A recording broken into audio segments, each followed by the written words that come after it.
Di tengah perdebatan soal pendekatan terhadap siswa bermasalah, Gubernur Jawa Tengah Ahmad Lutfi memberikan tanggapan atas kebijakan kontroversi Gubernur Jawa Barat Deddy Mulyadi yang mengirimkan siswa bermasalah ke barak militer untuk dibina. Ahmad Lutfi menegaskan bahwa pihaknya tidak akan menerapkan pendekatan serupa di Jawa Tengah. Menurutnya, persoalan kenakalan pelajar bisa ditangani tanpa harus membawa mereka ke lingkungan militer. Ia menjelaskan bahwa Pemprov Jawa Tengah lebih memilih pendekatan humanis. Siswa bermasalah cukup dikembalikan ke orang tua untuk mendapat pengawasan atau diproses lewat jalur hukum jika pelanggaran yang dilakukan termasuk tindak kriminal. Ahmad Lutfi juga mengingatkan bahwa peran guru di sekolah masih sangat penting dalam membimbing siswa yang dianggap bermasalah. Ia percaya bahwa pendidikan dan bimbingan moral dari lingkungan sekolah dan keluarga masih menjadi solusi yang lebih mendidik daripada pendekatan militeristik. Pernyataan ini sekaligus menjadi pengingat bahwa dalam menghadapi perilaku menyimpang siswa, pendekatan edukatif dan bertanggung jawab tetap harus diutamakan, bukan sekedar tindakan disipliner ekstrim yang beresiko memicu dampak psikologis negatif bagi anak-anak.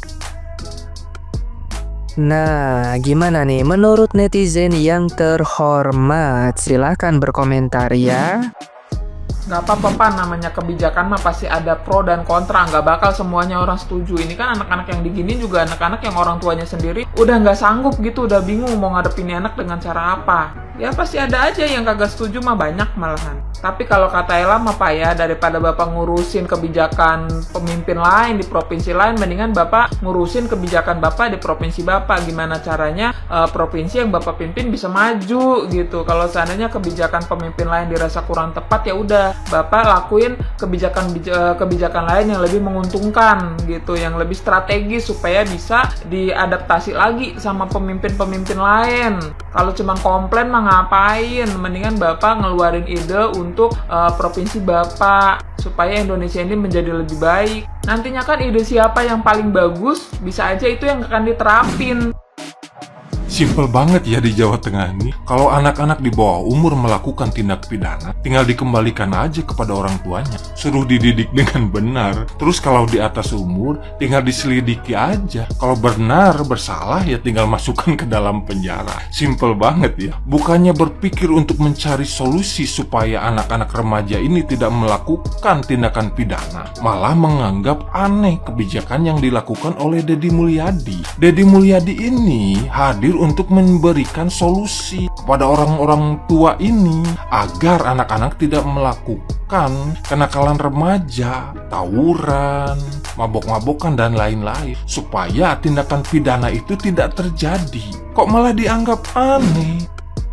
Kebijakan Gubernur Jawa Barat mulai mendapatkan respon yang tidak baik, mulai dari sesama gubernur, Komisi Perlindungan Anak, Komnas HAM, dan juga beberapa anggota DPR yang informasinya menangis setelah mengetahui anak-anak di bawah umur yang bandel dan nakal ditarik atau dikirim ke barak militer. Hahaha, lucunya negara ini. Ketika anak-anak ingusan mengikuti tren-tren TikTok dan dilakukan di ruang lingkup sekolah, kalian hanya diam. Ketika anak-anak SMA, SMK ada yang meninggal akibat terjadinya tawuran, di mana kalian Komnas Perlindungan Anak? Kalian tidak pernah berteriak hak asasi manusia. Kalian kemana?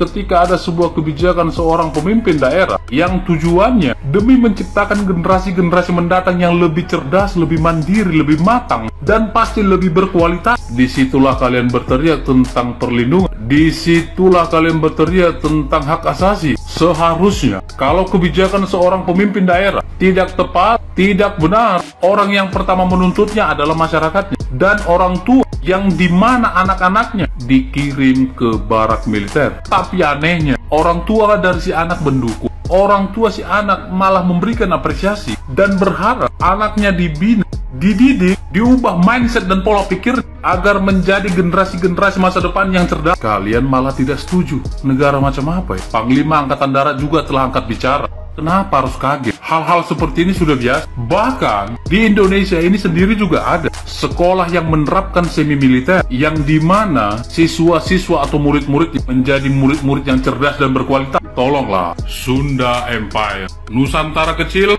akan dimulai dari tanah Sunda, dan Jawa Barat akan menjadi pelopor utama menuju Indonesia emas. Salam, akal waras. Pertanyaannya, kenapa sih harus pakai cara militer? Kenapa dari zaman saya dulu, benerin mental tuh seolah lebih efektif kalau pakai cara militer? Why? Tolong dijawab selogis mungkin ya, Bapak Deddy Mulyadi. Kan kemarin Bapak logis banget tuh pas ngadepin anaknya SMA. Kenapa sekarang malah jadi kayak ad hominem? Nyentir balik siapapun yang nggak setuju dengan cara Bapak. Dibilangnya, ya pengkritik itu cuma bisa komentar doang, tanpa tahu kondisi lapangan. Oke, gini. First thing first, biasanya nggak dibilang omong-omong doang.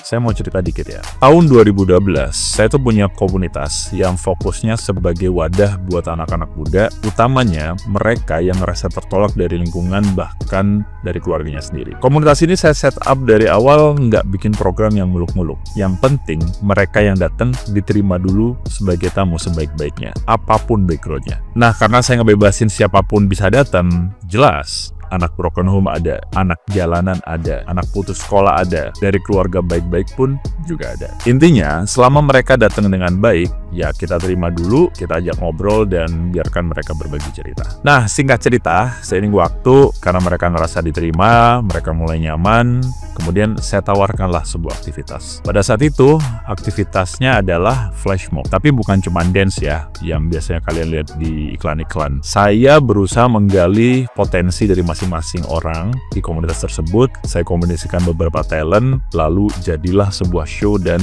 performance act. Akhirnya, Bapak bisa lihat foto-foto ini. Komunitas kami nggak besar, Pak. Paling ya cuma selevel Surabaya dan sekitarnya aja. Tapi apa yang kami perbuat, seenggaknya menegaskan bahwa nggak semua masalah bisa selesai dengan cara-cara militer. Kadang ada hal-hal yang justru harus diselesaikan dengan hati, dengan rasa. Komunitas kami kecil, Pak. Kami bukan siapa-siapa, kami nggak punya backingan. Tapi media-media datang karena kami membuat perbedaan, bukan karena kepentingan dan pencitraan. Itu yang pertama. Terus yang kedua, apa yang Bapak bilang soal kategori anak yang dimasukin barak itu yang suka tawuran, suka mabok-mabokan, doyan Mobile Legend. Bapak perlu tahu, kadang nggak sepenuhnya salah anaknya. Kenapa Bapak nggak coba ngelihat dari sisi orang tuanya? Apa karena Bapak sekarang berperan sebagai orang tua, sehingga punya defense mechanism seperti itu? Hah? Tahu nggak sih, Pak?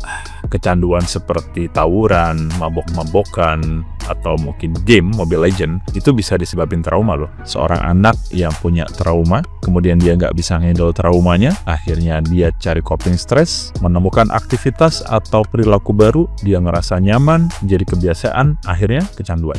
Kenapa Bapak nggak mikir, oh mungkin mereka ngerasa nggak diterima sama keluarganya sendiri kali ya, sehingga mereka berusaha nyari siapa yang bisa menerima mereka dengan hati. Kenapa Bapak nggak mikir seperti itu? Terlebih nih ya, ada satu statement dari Kepala Dinas Penerangan Angkatan Darat yang bilang mereka yang masuk barak itu terutama karena faktor orang tuanya yang udah ngerasa nggak mampu mendidik. Udah kan? Makin jelas kan? Secara logika, Bapak Deddy Mulyadi, perhatikan ya. Statement ini jelas-jelas menegaskan bahwa problemnya bukan cuma di anak. Ya kalau memang ortunya udah nggak mampu mendidik, kenapa nggak dikasih pelajaran aja? Gimana sih melakukan pendekatan ke anak yang baik dan benar? Dua-duanya dapat pembekalan, itu baru fair. Jadi nanti semua keluarga di Jawa Barat masukin barak sekalian, repot-repot loh.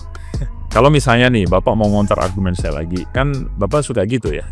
Yang masuk barak itu nggak disiapin untuk perang. Mereka akan dididik dengan baik dan disambut dengan penuh kelembutan. Misalnya begitu ya. Ini PR lagi nih Pak. Kenapa? Ya gini deh, nggak usah jauh-jauh. Anak sekolah sekarang, kalau misalnya dipanggil ke ruang BK, ya, dipanggil ke ruang BK, pikirannya apa? Aduh, ada masalah apa lagi nih gue? Salah apa gue? Ya kan? Padahal jelas-jelas BK itu bimbingan konseling, bukan tempat penghukuman. Apa kabar dengan barak militer? Sejauh apa Bapak udah mengubah image barak militer sebagai tempat untuk pulang bagi hati dan jiwa yang tenang? Coba dijawab pakai logika, Pak. Tapi oke lah ya, biar video ini nggak terlalu panjang juga, poinnya saya pingin bilang gini, sekali lagi, saya nggak cuma omong-omong doang, saya nggak cuma ngeritik Pak. Ya walaupun udah lama, yang penting saya pernah melakukan tindakan nyata. Jadi saya benar-benar tahu kondisi di lapangan itu seperti apa. Bedanya, kalau dulu saya lebih fokus kepada anak-anaknya, saat ini saya lebih banyak bicara tentang kualitas relationship dan orang tua. Dan yang perlu Bapak catat, sepanjang saya melakukan semua ini, saya nggak menggunakan pendekatan militer sama sekali. Saya menggunakan rasa dan hati.